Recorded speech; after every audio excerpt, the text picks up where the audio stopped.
আর বলো না বন্ধুরা, সেই ভোরবেলায় 4টেয় উঠেছি, উঠে 5টা 55 ট্রেন ধরে সকালবেলায় যাচ্ছি শিয়ালদায় গিয়ে কলকাতার তোমার হচ্ছে যাব একটা মার্কেটে, প্রথমে খিদিরপুর। তো খিদিরপুর যাওয়ার জন্য আমরা সকালবেলা কিন্তু বেরিয়ে পড়েছি।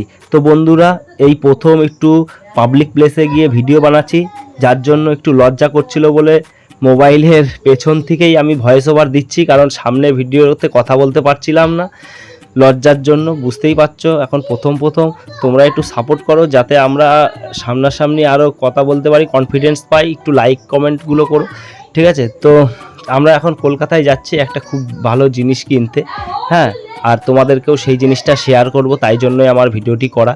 আর হচ্ছে এখন শিয়ালদা স্টেশনে দেখতে পাচ্ছ, এইখান দিয়ে আগে কত দোকান পাট ছিল, ওই যে ঝালমুড়ি, তারপরে জল, লেবুর জল, অনেক কিছু ছিল না, দেখো এইগুলো সেগুলো কিন্তু এইখান দিয়ে আর নেই, একদম পুরো এই জায়গাগুলো পুরো ফাঁকা, ঠিক আছে? এই দেখো এখানে পুরো ফাঁকা, মানে দৌড়ে একটা ট্রেন ধরতে গেলে এখান দিয়ে আর তোমাকে এখানটাই আর মানে যে আটকাতে হতো সেই জিনিসটা হবে না। এবার আমরা শিয়ালদা স্টেশন থেকে বাইরে বেরিয়ে এসেছি, ঠিক আছে? এটা দেখো শিয়ালদা স্টেশন, আর শিয়ালদা স্টেশন থেকে আমরা বাইরে বেরিয়ে এসে এই জায়গাগুলোও দেখো কি সুন্দর করেছে। আর এই যে বাইরেটা পুরো শিয়ালদা স্টেশনের বাইরেটা, ঠিক আছে? এটা হচ্ছে গিয়ে এই পাশের দিকটা, আর এই পাশেরটা হচ্ছে উত্তর, শিয়ালদা উত্তরের সাইডটা এইখানে দেখো আগে এখানটায় একটা ছিল, আর এখন ওই যে আবার একটা করেছে, জিনিসটা দেখেছো? আর শিয়ালদা স্টেশন হচ্ছে কি সেই বিশাল বড় স্টেশন, কি আর বলবো, এত বড় স্টেশন আপনারা সকলে যারা এসছেন জানেন।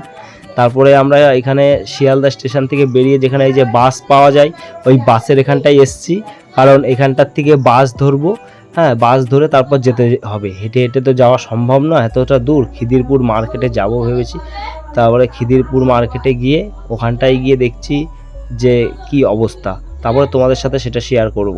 তারপরে আমরা এখানটায় বাসে উঠে পড়েছি। বাসে উঠে তোমার কত নিল, 10 টাকা 20 টাকা দুজনার নিল, ঠিক আছে? আমরা দুজনা গেছি। আর বাসের থেকে নেমে তারপরে তোমাদেরকে আমরা দেখাবো কোন মার্কেটটা, ঠিক আছে? এই দেখো বাস এখনও যাচ্ছে, কলকাতা শহর মানে তো বুঝতেই পারছো, সেই মন ভরে যাওয়া, চোখ ভরে যাওয়া এরকম, হ্যাঁ। আর এই দেখো আমরা বাসের থেকে নেমে পড়েছি, এই পাশটা দিয়ে আমাদের যেতে হবে, ঠিক আছে?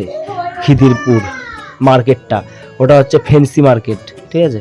খিদিরপুর ফেন্সি মার্কেট, ওখানটাই হচ্ছে গিয়ে যেতে হবে আমাদের। এই যে রাস্তা পার হয়ে ওপারে গিয়ে আমরা ওই মার্কেটে যাব, ঠিক আছে? আর তারপরে মার্কেটে গিয়ে একটা জিনিস আমরা কিনবো, ঠিক আছে? তো বন্ধুরা, এখন আমরা দেখো খিদিরপুর মার্কেটে নেমে পড়েছি, আর খিদিরপুর মার্কেট পুরো বন্ধ। এখানে বললো 10 সাড়ে 10টার থেকে 11টার সময় মার্কেট খোলে, তার আগে খোলে না। তো আমরা তো জানতাম না, আমরা একটু সকাল সকাল চলে এসেছি। তো তোমরা যারা জানো না জেনে রাখো যে খিদিরপুরে এই ফেন্সি মার্কেট সকাল হচ্ছে গিয়ে 10:30 11টার থেকে খোলে, ঠিক আছে? তার আগে আসলে এরকম বন্ধ থাকবে, সব পুরো মার্কেট বন্ধ। তো আমরা অপেক্ষা করছি, এখন 10:30 11টার সময় খুলবে। তো এখন 10:30 11টা পর্যন্ত মানে অপেক্ষা করি, তারপরে তোমাদেরকে দেখাবো মার্কেটে কি কি কিনবো আর কি কি আছে সব কিছুই, ঠিক আছে? তো কন্টিনিউ করতে থাকো, ভিডিওটা দেখতে থাকো শেষ পর্যন্ত। তো বন্ধুরা, এখন আমরা দেখো খিদিরপুর মার্কেটে নেমে পড়েছি, আর খিদিরপুর মার্কেট পুরো বন্ধ। এখানে বললো 10 সাড়ে 10টার থেকে 11টার সময় মার্কেট খোলে, তার আগে খোলে না। তো আমরা তো জানতাম না, আমরা একটু সকাল সকাল চলে এসেছি। তো তোমরা যারা জানো না জেনে রাখো যে খিদিরপুরে এই ফেন্সি মার্কেট সকাল হচ্ছে গিয়ে 10:30 11টার থেকে খোলে, ঠিক আছে? তার আগে আসলে এরকম বন্ধ থাকবে, সব পুরো মার্কেট বন্ধ। তো আমরা অপেক্ষা করছি, এখন 10:30 11টার সময় খুলবে। তো এখন 10:30 11টা পর্যন্ত মানে অপেক্ষা করি, তারপরে তোমাদেরকে দেখাবো মার্কেটে কি কি কিনবো আর কি কি আছে সব কিছুই, ঠিক আছে? তো কন্টিনিউ করতে থাকো, ভিডিওটা দেখতে থাকো শেষ পর্যন্ত।